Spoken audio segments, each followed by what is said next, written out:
राधे राधे। छठ पूजा को बड़े श्रद्धा भाव के साथ मनाया जाता है।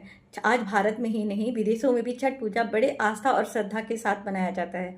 छठ पूजा कोई पर्व या त्यौहार नहीं है, छठ आस्था का महापर्व है।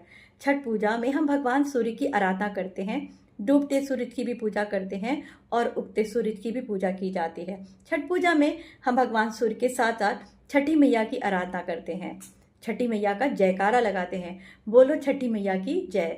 पर ये छठी मैया कौन है और किन्होंने सबसे पहले छठ पूजा को प्रारंभ किया? सबसे पहले किसने छठ पूजा को किया? ब्रह्म पुराण के अनुसार और देवी भागवत के अनुसार छठी मैया ब्रह्मा जी की मानस पुत्री हैं और भगवान सूर्य की बहन हैं। देवी पुराण के अनुसार और ब्रह्म पुराण के अनुसार ही एक कथा का उल्लेख मिलता है कि स्वयंभू मनु के एक पुत्र थे, राजा प्रियव्रत। राजा प्रियव्रत की कोई संतान नहीं थी। राजा प्रियव्रत अपनी पत्नी मालिनी के साथ उन्होंने पुत्र प्राप्ति के लिए एक यज्ञ किया। यज्ञ के उपरांत उन्हें पुत्र प्राप्त हुआ, पर वो पुत्र मृत पैदा हुआ। राजा प्रियव्रत बड़े उदास हुए, पर अपने पुत्र के अंतिम संस्कार के लिए आगे बढ़े। रास्ते में उन्हें एक देवी मिली जिनका वर्ण श्वेत था। वह देवी राजा प्रियव्रत से उनके मृत पुत्र को लेती है और उन्हें जीवित कर स्वर्ग की ओर आगे बढ़ने लगती है। राजा प्रियव्रत को अपने मृत पुत्र को जीवित देख बड़ी लालसा हुई और उन्होंने देवी से उनका परिचय पूछा।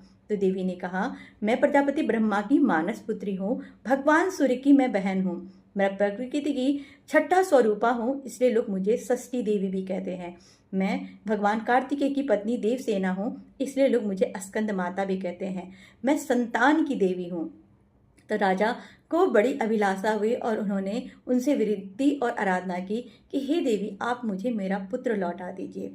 तो देवी ने कहा, मैं तुम्हारा पुत्र तो लौटा दूंगी, पर तुम्हें मुझे आश्वासन देना होगा कि तुम मेरी पूजा का प्रचार और प्रसार करोगे। तो राजा प्रियव्रत ने सबसे पहले छठ पूजा को प्रारंभ किया और उन्होंने छठी मैया का पूजा का व्रत करना का विस्तार और प्रसार किया।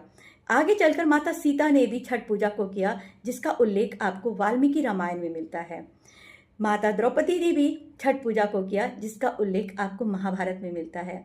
तो षष्ठी देवी और छठी मैया संतान की देवी हैं। वो सौभाग्य और समृद्धि प्रदान करती हैं, वो निसंतानों को भी संतान प्रदान करती हैं। छठी मैया की जय।